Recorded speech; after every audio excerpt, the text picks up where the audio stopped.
नमस्कार दोस्तों, आप पढ़ रहे हैं कक्षा 10वीं एनसीईआरटी गणित। आज हम पढ़ेंगे प्रश्नावली 3.2 का प्रश्न क्रमांक 1। तो प्रश्न क्रमांक 1 के दो क्वेश्चन हैं।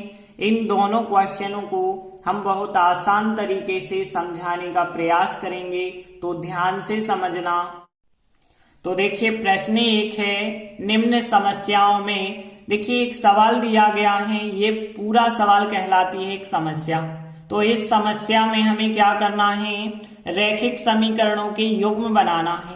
मतलब दो समीकरण हम बनाएंगे, वो कहलाता है समीकरण का युग्म।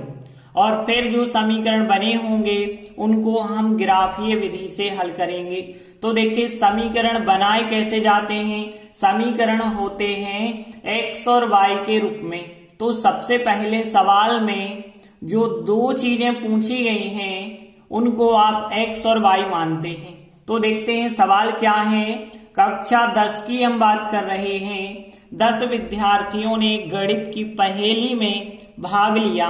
यदि लड़कियों की संख्या लड़कों की संख्या से 4 अधिक हो तो प्रतियोगिता में भाग लिए लड़कों और लड़कियों की संख्या ज्ञात करना है। तो देखिए जो दो चीजें हमें ज्ञात करनी होती हैं उनको हम x और y मानते हैं। तो लड़कों की संख्या को x मानेंगे और लड़कियों की संख्या को y मान के चलेंगे। तो देखिए हम मान के चले प्रतियोगिता में भाग लेने वाले लड़कों की संख्या x है तथा लड़कियों की संख्या y है। अब तब प्रश्नानुसार देखिए प्रश्न में क्या कहा गया था कि 10 विद्यार्थी हैं, मतलब लड़कों और लड़कियों को मिला के कुल विद्यार्थी हैं 10। देखिए जब कुल विद्यार्थी 10 हैं तो इसका मतलब है लड़कों की संख्या प्लस लड़कियों की संख्या दोनों को जोड़ दें, x प्लस y बराबर होगा 10। इसे हम समीकरण 1 का नाम दे देते हैं। आगे प्रश्न पढ़ते हैं। लड़कियों की संख्या लड़कों की संख्या से 4 अधिक है। तो देखिए लड़कियों की संख्या जो है वो लड़कों की संख्या से 4 अधिक है। इस प्रकार से दिया गया है। लड़कियों की संख्या हमने y मानी है बराबर, और यहाँ लड़कों की संख्या x मानी है तो x रखेंगे प्लस 4। इसे ही बना देते हैं समीकरण नंबर 2। अब देखिए हमने दो समीकरण तो बना लिए, अब हम इनको ग्राफ वाली विधि से हल करेंगे। तो यहाँ सबसे पहला समीकरण हम ले लेते हैं और इसकी टेबल बनाते हैं। तो देखिए हमने समीकरण 1 लिखा x प्लस वाई बराबर 10। देखिए अब यहां से हमें y का मान निकालना है। तो y बराबर कितना आएगा, x का पक्षांतर कर देंगे तो 10 माइनस x आ गया। अब देखिए यहाँ पे हम x के मान रखते जाते हैं और y के मान हमें प्राप्त होते हैं। तो x बराबर जैसे हम यहाँ 0 रखेंगे तो 10 माइनस 0 10 प्राप्त होगा। देखिए 10 थोड़ी ज्यादा बड़ी संख्या हो जाएगी, इसलिए हम 0 नहीं रख रहे हैं। जैसे हमने यहाँ पे 5 रखा तो x बराबर 5 रखते हैं तो क्या मिलेगा, देखिए y बराबर 10 माइनस 5 और 10 में से 5 घटाएंगे तो कितना मिल जाएगा, 5। तो देखिए 5 तक तो ठीक है, 10 तक ग्राफ बनाना थोड़ी सा बड़ा हो सकता है, इसलिए हम 5 रख रहे हैं। x बराबर जैसे हम 4 रखते तो क्या मिलता, 4 रखने पर यदि हम देखें तो y बराबर 10 माइनस x की जगह 4 रखेंगे और 4 को घटाएंगे तो 6 मिल जाएगा। तो आपको दो मान रखने हैं और फिर इनकी टेबल बना लेनी है। तो देखिए इस प्रकार से हमने टेबल बनाई, x लिखा और y बराबर जो है वो लिखा। अब देखिए 5 रखा है तो उत्तर 5 मिला है तो 5 5 यहाँ पे लिख देंगे। x का मान 5 और y का मान 5, x का मान 4 और y का मान 6 तो 4 6 लिख देंगे। इस प्रकार से टेबल बन जाएगी। अब हम समीकरण 2 लेंगे। तो देखिए हमने समीकरण 2 लिया, y बराबर x प्लस 4। अब देखिए ये तो y के रूप में पहले से व्यवस्थित है तो इसे पक्षांतर नहीं करेंगे, सीधा मान हम रखेंगे। जैसे देखिए यहाँ तो हम 0 रख सकते हैं। x बराबर 0 रखने पर यदि हम देखें तो y बराबर 0 प्लस 4 करेंगे तो 4 उत्तर मिल जाएगा और 4 तक ग्राफ तो आप आराम से बना सकते हैं। x बराबर जैसे हम 1 रख लेते हैं, तो x बराबर 1 रखने पर यदि हम देखें तो y बराबर x की जगह 1 रखा प्लस 4, 1 और 4 जोड़ेंगे तो 5 मिल जाएगा। अब हम इनको टेबल में जमा लेते हैं। तो देखिए इस प्रकार से टेबल बनाई, x लिखा और y बराबर जो है वो लिखा। अब 0 रखा है तो 4 उत्तर आया है, तो 0 x का मान, y का मान 4, x का मान 1 तो y का मान 5। इस प्रकार से दोनों समीकरण की हमने टेबल बना ली। अब हम ग्राफ बना लेते हैं। तो ग्राफ में ध्यान रखना है x का मान 5 और 4 है, x का मान 0 और 1 है, तो कम से कम 5 तक तो ग्राफ आपको बनाना होगा। और प्लस का माइनस की तो ज्यादा संख्या की जरूरत ही नहीं है। और y देखें तो 5, 6, 4, 5, तो ज्यादा से ज्यादा 6 जरूर होना चाहिए। तो देखिए इस प्रकार से हमने x अक्ष और y अक्ष बनाए हैं। अब देखते हैं पहली टेबल यदि हम देखें तो यहाँ x का मान 5 और y का मान 5। देखिए x का मान 5 ये रहा और y का मान 5 ये रहा, दोनों को मिलाएंगे तो यहाँ पे एक बिंदु मिल जाएगा हमें। इसके बाद देखिए 4 और 6, x का मान 4 ये रहा और y का मान 6 ये रहा, दोनों को मिलाएंगे यहाँ एक बिंदु मिलेगा। तो इस प्रकार से हमें 2 बिंदु मिल गए। अब हम इन दोनों बिंदु को मिलाती हुई एक रेखा बना देते हैं। तो देखिए इस प्रकार से हमने लाइन बनाई है और इस लाइन पे समीकरण 1 जो था वो भी हमने लिख दिया।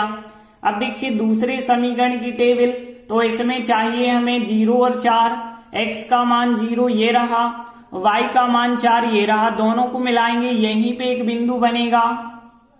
इसके बाद देखिए 1 और 5, x का मान 1 लेना है ये रहा, y का मान 5 ये रहा, दोनों को मिलाएंगे यहां मिलेगा बिंदु। अब देखिए हम इन दोनों बिंदु को मिलाती हुई एक रेखा बनाएंगे। तो देखिए इस प्रकार से दूसरी रेखा बना दी और इस पे समीकरण 2 लिख दिया। अब ध्यान देना दोनों ग्राफ एक दूसरे को प्रतिच्छेद करते हैं ना, इस बिंदु पे प्रतिच्छेद करते हैं। और यहाँ पे यदि आप देखें तो x का मान देख सकते हैं यहाँ पे 3 हो रहा है और y का मान 7 हो रहा है।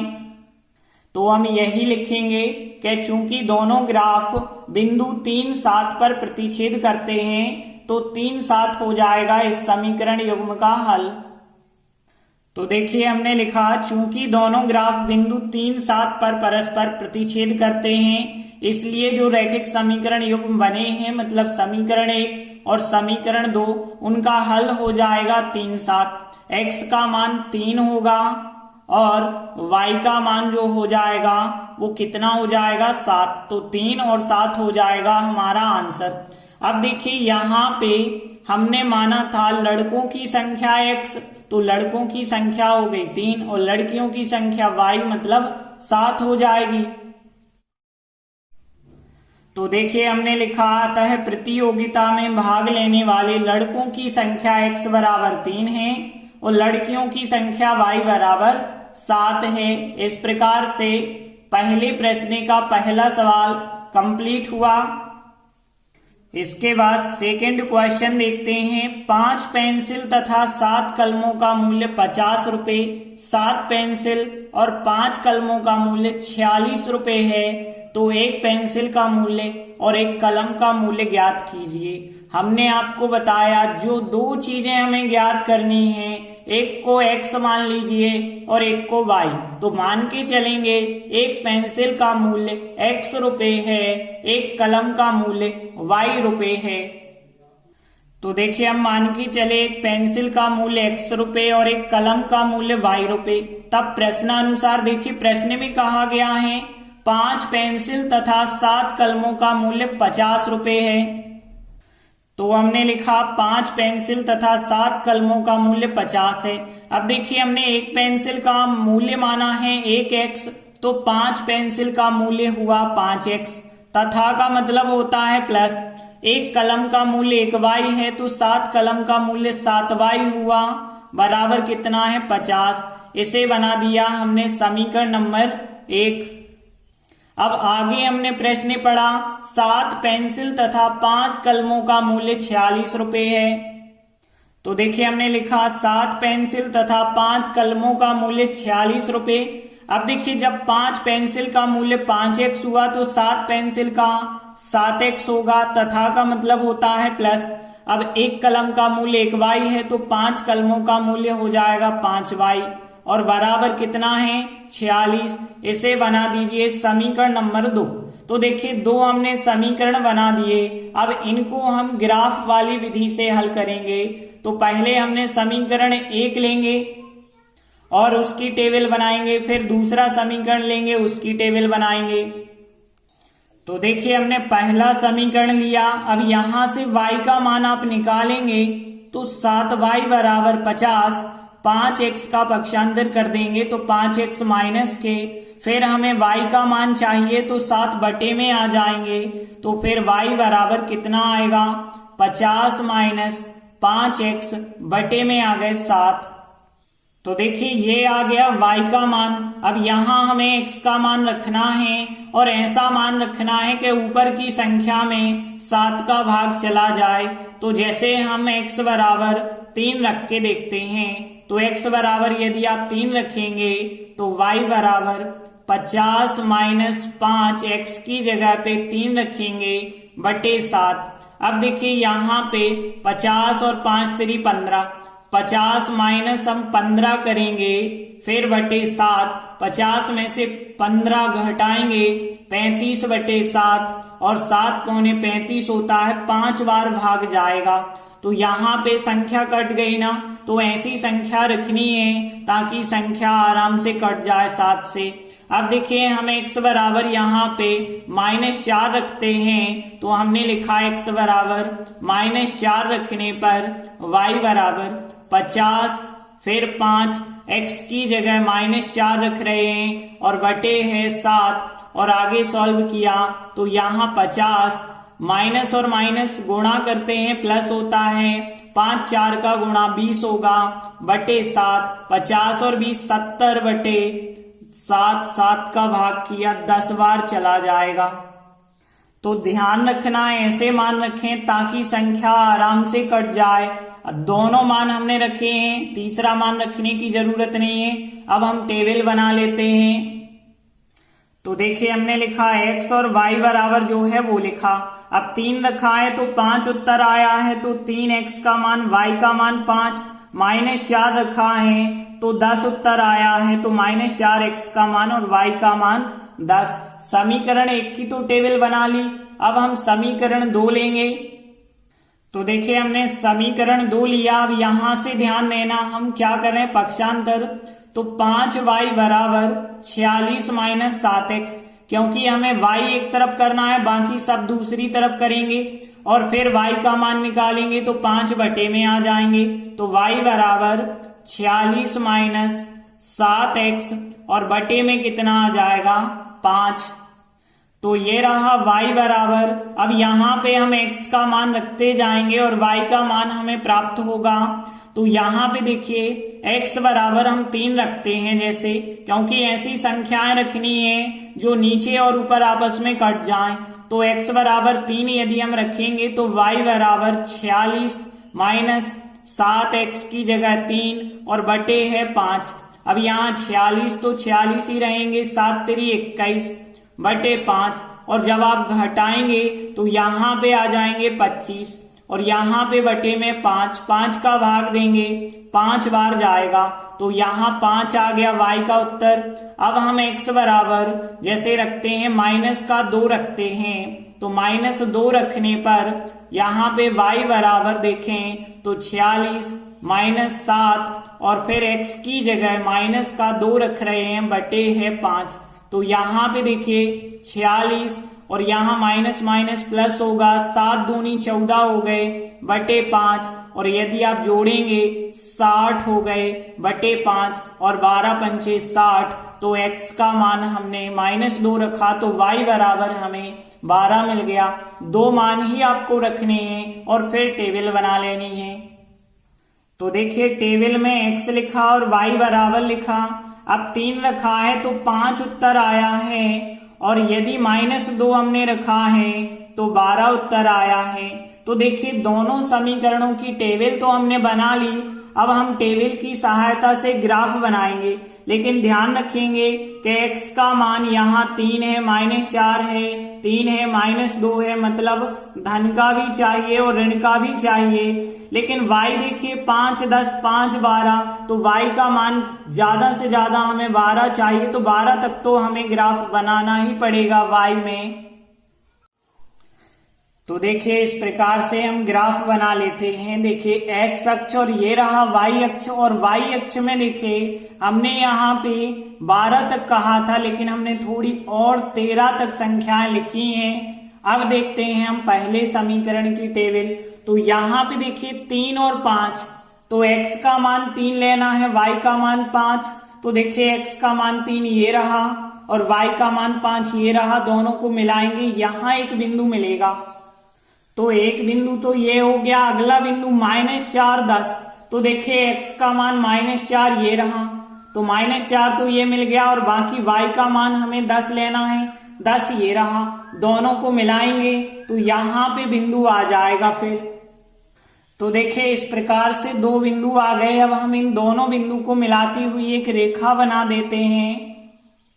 तो देखिए इस प्रकार से हमने रेखा बना दी, और इस रेखा पे जो समीकरण 1 था वो समीकरण 1 भी हमने लिख दिया। अब आगे देखते हैं सेकंड समीकरण की जो टेबल है। पहला बिंदु चाहिए हमें 3, 5, 3, 5 तो यही का यही होगा, क्योंकि x का 3 और y का 5 यहीं पे मिलेगा। फिर देखिए -2, x में -2 ये रहे, और y में कितना चाहिए, 12 चाहिए। तो देखिए 12 आपको कहाँ पे मिलेगा, ये मिलेगा, और यहाँ पे मिल जाएंगे 12 - 2 मिल जाएंगे। तो देखिए एक यही बिंदु हो गया और एक ये बिंदु हो गया। अब इन दोनों को मिलाती हुई एक रेखा बना देना। तो इस प्रकार से हमने रेखा बना दी है इस और इस बिंदु को मिलाने वाली, और इस पे समीकरण 2 भी लिख दिया। अब हम देख सकते हैं दोनों ग्राफ एक दूसरे को इस बिंदु 3, 5 पर प्रतिच्छेद करते हैं। तो जो समीकरण युग्म बना था इस और इस समीकरण का, उसका हल हो जाएगा x बराबर 3 और y बराबर 5। तो देखिए हमने लिखा चूंकि दोनों ग्राफ बिंदु 3, 5 पर परस्पर प्रतिच्छेद करते हैं, इसलिए जो समीकरण युग्म है उसका हल x बराबर 3 और y बराबर 5 होगा। अब देखिए हमसे जो पूछा गया था एक पेंसिल का मूल्य बताइए और एक कलम का मूल्य, तो x बराबर 3 जो है एक पेंसिल का मूल्य हो जाएगा, और y बराबर 5 जो होगा वो एक कलम का मूल्य हो जाएगा। तो इस प्रकार से हमारा आंसर हो जाएगा। तो प्रश्न 1 के दोनों सवाल कंप्लीट हुए। धन्यवाद।